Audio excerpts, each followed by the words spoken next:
जय श्री कृष्णा, जय स्वामीनारायण। शब्दों में ज्ञान चैनल में आज हम बात करते हैं मंगलवार के व्रत की कथा के बारे में। जैसे कि आप जानते ही हैं, मंगलवार का दिन हनुमान जी का दिन होता है, इसलिए इस दिन सिंदूर आदि चढ़ाकर हनुमान चालीसा का पाठ करना चाहिए। इस दिन गोबर मिट्टी से चौका देना निषेध है। मंगल की प्रिय वस्तुओं में जैसे कि लाल चंदन, लाल पुष्प और गुड़ मिश्रित पकवान माना जाता है। इस दिन व्रती को सायंकाल को भोजन करना चाहिए। तो चलिए शुरू करते हैं मंगलवार व्रत की कथा। एक बुढ़िया श्री मंगल देव जी की अनन्य भक्त थी और उनको अपना ही इष्ट देव मानती। वह हर मंगलवार को व्रत रखती। उसके यहाँ एक लड़का था जो कि मंगलवार के दिन ही उत्पन्न हुआ था, अतः उसने उसका नाम भी मांगलिया ही रखा। मंगलवार के दिन वह स्त्री ना तो मिट्टी खोदती और ना ही अपने घर को लीपती थी। एक दिन श्री मंगल देव जी ने सोचा कि क्यों ना उस स्त्री की परीक्षा ली जाए। वे एक साधु का रूप धारण करके आए और उसके घर के दरवाजे के सामने खड़े होकर हरि हर की आवाज लगाई। बुढ़िया ने बाहर आकर पूछा, महाराज क्या आज्ञा है? श्री मंगल देव जी कहने लगे, माई बहुत भूख लगी है, मैं भोजन तैयार करूंगा। यदि तू थोड़ी सी जमीन लेप दे तो तेरा बड़ा ही पुण्य होगा। श्री मंगल देव जी की बात सुनकर बुढ़िया ने कहा, महाराज जी आज मैंने मंगलवार का व्रत रखा हुआ है, अतएव मैं चौका नहीं लगाऊंगी। हाँ, आपकी आज्ञा हो तो जल छिड़क सकती हूँ, उस पर आप रसोई तैयार कर लीजिए। साधु वेशधारी श्री मंगल देव ने उत्तर दिया, माई मैं तो गोबर से लिपे हुए चौके पर ही रसोई करूंगा। वृद्धा बोली, महाराज जमीन लेपने के अतिरिक्त मैं आपकी हर प्रकार की सेवा करने के लिए तैयार हूँ। माई जो तू कह रही है उसे सोचा भी है या नहीं? देख जो भी मैं कहूँगा तुझे वो करना पड़ेगा।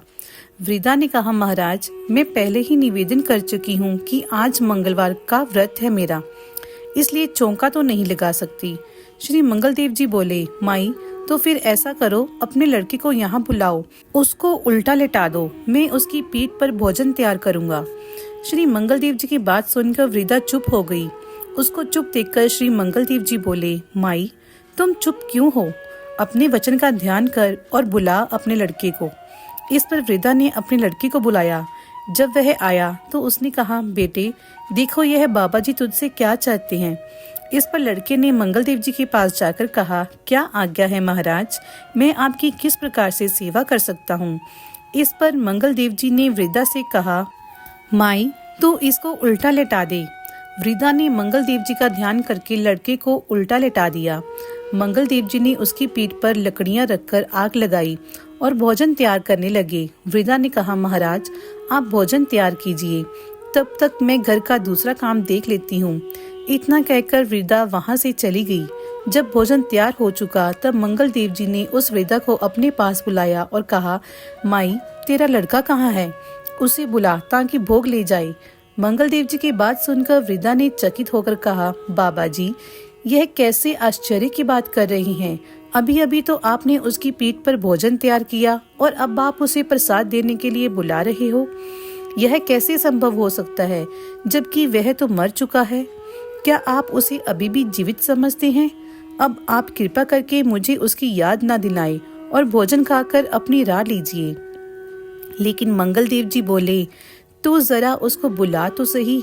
मंगल देव के अत्यंत आग्रह करके ज्यों ही मांगलिया मांगलिया करके माता ने अपने बेटे को पुकारा तो मांगलिया एक ओर से दौड़ता हुआ वहां आ गया। मंगल देव जी ने उसको प्रसाद दिया। इसके पश्चात मंगल देव जी ने उस वृद्धा और उसके पुत्र को अपना वास्तविक रूप दिखाया।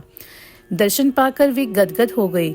मंगल देव जी बोले, माई तेरी मुझ पे अटल श्रद्धा है, अतः तुझे कभी भी कोई कष्ट नहीं पहुंचा सकता। इतना कहकर मंगल देव जी अंतर ध्यान हो गए। बोलो मंगल देव महाराज की जय। जय श्री कृष्णा, जय स्वामीनारायण। ऐसी और ही धार्मिक कथाएं सुनने के लिए शब्दों में ज्ञान चैनल को सब्सक्राइब करें। जय श्री कृष्णा, जय स्वामीनारायण।